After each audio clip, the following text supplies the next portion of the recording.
La discrimination du personnel soignant interdite par la loi, rappelle UNIA. Archive, journal télévisé du 2 avril 2020. UNIA a envoyé une lettre au syndicat des propriétaires et des locataires afin de leur rappeler que les comportements discriminants à l'égard du personnel soignant, comme l'expulsion d'un logement, peuvent être punis par la loi, indique mardi le Centre interfédéral de lutte contre la discrimination.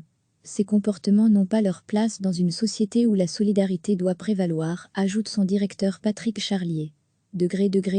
Un infirmier expulsé par ses colocataires suite au coronavirus. Ils ont changé la serrure le soir même. UNIA s'indigne des comportements discriminants à l'égard des infirmiers, des médecins et de tout le personnel soignant apparus ces dernières semaines à cause de l'épidémie de coronavirus.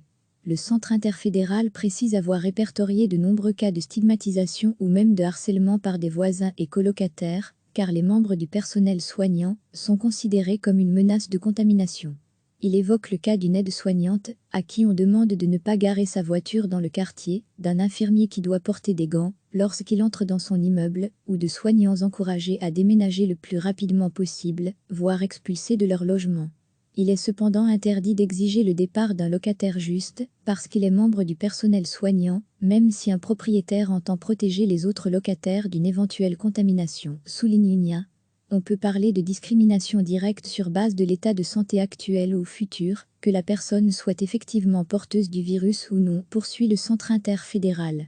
Nous avons rappelé au syndicat des propriétaires et des locataires que ces comportements sont interdits par la loi. Afficher des invitations à déménager sur la porte des membres du personnel soignant ou les distribuer au sein des immeubles constitue également des incitations à la discrimination ou du harcèlement, ajoute encore UNIA. Recevez chaque matin l'essentiel de l'actualité. UNIA a envoyé une lettre au syndicat des propriétaires et des locataires afin de leur rappeler que les comportements discriminants à l'égard du personnel soignant, comme l'expulsion d'un logement, peuvent être punis par la loi, indique mardi le Centre interfédéral de lutte contre la discrimination. Ces comportements n'ont pas leur place dans une société où la solidarité doit prévaloir, ajoute son directeur Patrick Charlier. Un infirmier expulsé par ses colocataires suite au coronavirus. Ils ont changé la serrure le soir même. UNIA s'indigne des comportements discriminants à l'égard des infirmiers, des médecins et de tout le personnel soignant apparus ces dernières semaines à cause de l'épidémie de coronavirus. Le Centre interfédéral précise avoir répertorié de nombreux cas de stigmatisation ou même de harcèlement par des voisins et colocataires, car les membres du personnel soignant sont considérés comme une menace de contamination. Il évoque le cas d'une aide-soignante, à qui on demande de ne pas garer sa voiture dans le quartier, d'un infirmier qui doit porter des gants lorsqu'il entre dans son immeuble, ou de soignants encouragés à déménager le plus rapidement possible, voire expulsés de leur logement.